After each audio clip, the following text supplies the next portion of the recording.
Réinventer l'éducation.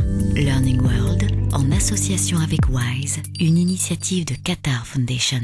Pour les tribus de la jungle indonésienne, la nature peut être un défi. Une organisation a conçu un enseignement adapté aux nomades et aux chasseurs pour leur apprendre à défendre leurs droits. Regardez.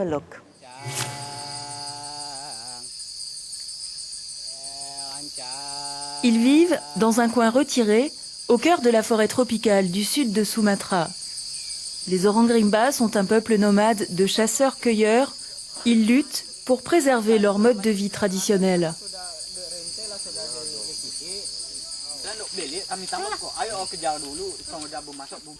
Les Orang Rimba n'allaient pas à l'école, car on s'est rendu compte que nos rapports avec les gens de l'extérieur engendraient une forte criminalité. Il y a 10 ans, Butet Manurung a quitté son emploi dans la protection de la forêt pour créer, suite à une requête des enfants, la première école destinée aux Orang Rimba. Les enfants sont venus me demander « Pouvez-vous nous donner une école ?» C'est la plus belle chose que j'ai entendue. Pour les Orang Rimba, l'école, ça signifie poser des problèmes, comme la préservation des traditions et des modes de vie. Si le cursus n'intègre pas cela, l'école n'a pas de sens. Butet Manurung a fondé Sokola, une organisation non lucrative qui vise à développer l'éducation dans les zones les plus reculées d'Indonésie. Je maîtrise certaines situations à présent. Avant, le simple fait de sortir du village me posait problème. Mais depuis que je vais à l'école, j'appréhende mieux le monde extérieur. Pour moi, ça a ouvert une fenêtre sur le monde.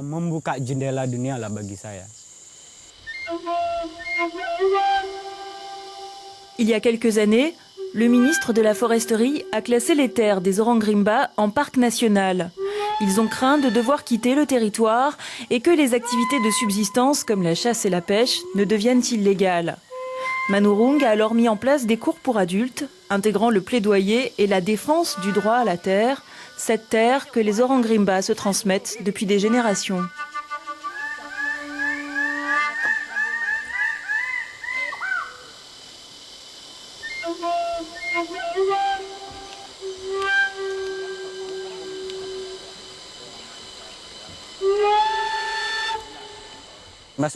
Les Orang Rimba voient leur habitat s'amenuiser, la forêt disparaît. Si cette tendance se poursuit et que nous n'avons pas d'éducation, nous n'aurons plus d'endroit où vivre. Nous ne pourrons plus protester ni nous défendre. Mais si nous pouvons apprendre, cela signifie que nous sommes libres.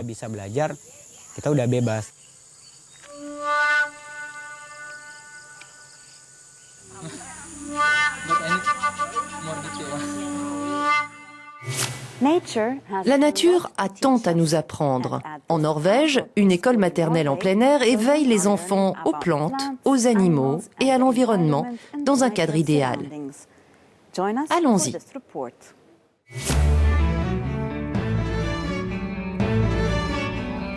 Un jour comme les autres, dans un jardin d'enfants, pas comme les autres. Ici, tout a lieu à l'extérieur.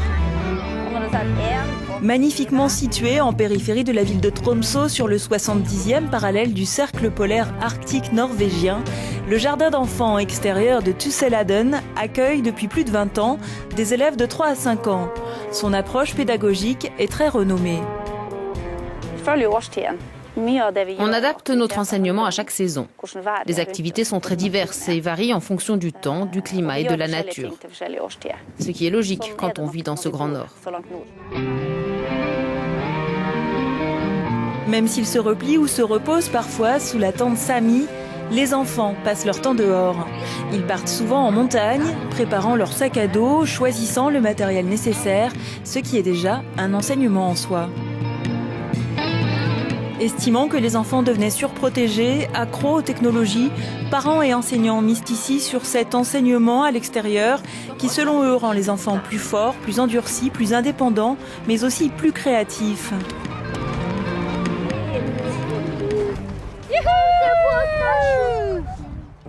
La vie à l'extérieur favorise évidemment les activités physiques. Passer du temps dehors, à l'air pur, apprendre à apprécier la nature, à lui faire confiance, mais aussi à devenir indépendant, tout ça c'est important pour nous.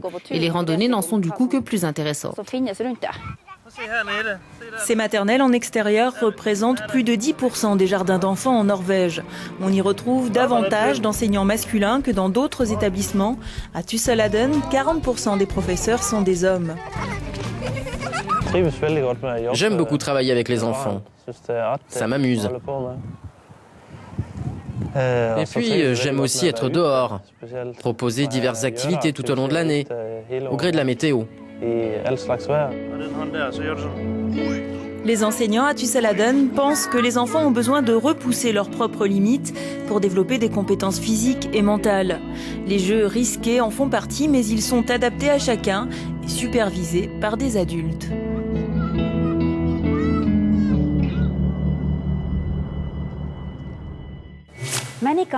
De nombreux pays doivent adapter l'éducation non seulement à l'environnement, mais aussi aux modes de vie locaux, ce qui donne lieu à des établissements atypiques tels que l'école flottante de Prechtol au Cambodge. Reportage. C'est dans cet environnement lacustre, à la fusion des mondes aquatiques et végétal, qu'est situé le petit village flottant de Prechtol. Il se trouve à 2 heures de bateau du temple d'Angkor. Avec 300 000 tonnes de poissons pêchés chaque année, ce lac est l'un des plus poissonneux du monde. 90% des 5 000 habitants de Prechtol vivent de la pêche et de l'élevage de crocodiles. La plupart d'entre eux n'ont pas suffisamment d'argent pour acheter un terrain et une maison en dur sur pilotis. La maison radeau est bien souvent un choix par défaut qui permet de pêcher et d'exploiter une mini-ferme piscicole où les villageois produisent du poisson séché. À Prechtol, la vie est chère.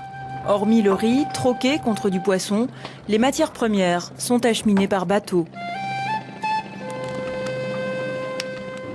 Ici, la vie n'est pas facile. Il faut systématiquement un bateau pour aller faire les courses. C'est dans cet environnement atypique, au centre du village, que se trouve l'école du poisson fermenté, une école flottante qui se déplace au rythme des saisons. La cour de récréation est délimitée par des grillages pour éviter notamment que les ballons n'atterrissent dans l'eau.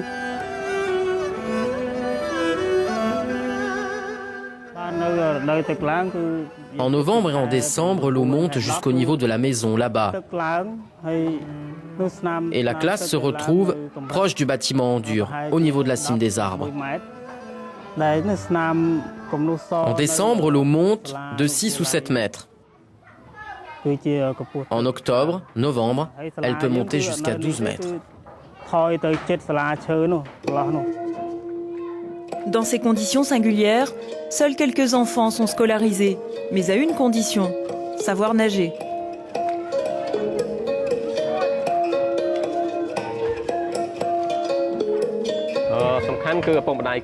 Le plus important, c'est que les enfants à partir de 5-6 ans doivent savoir nager. Tous les enfants qui viennent ici savent nager. Dès l'âge de 4 ans, les enfants apprennent aussi à manier leur propre barque, sous réserve toutefois qu'ils en possèdent une.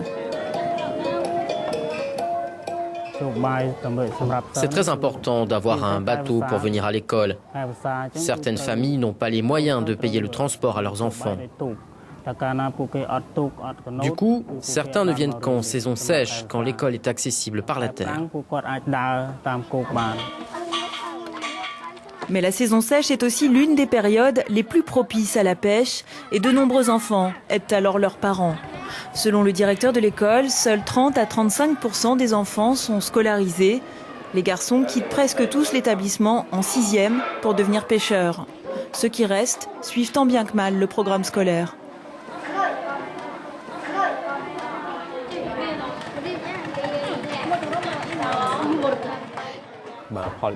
C'est très difficile pour moi. Il y a beaucoup d'absentéisme, de retard en classe.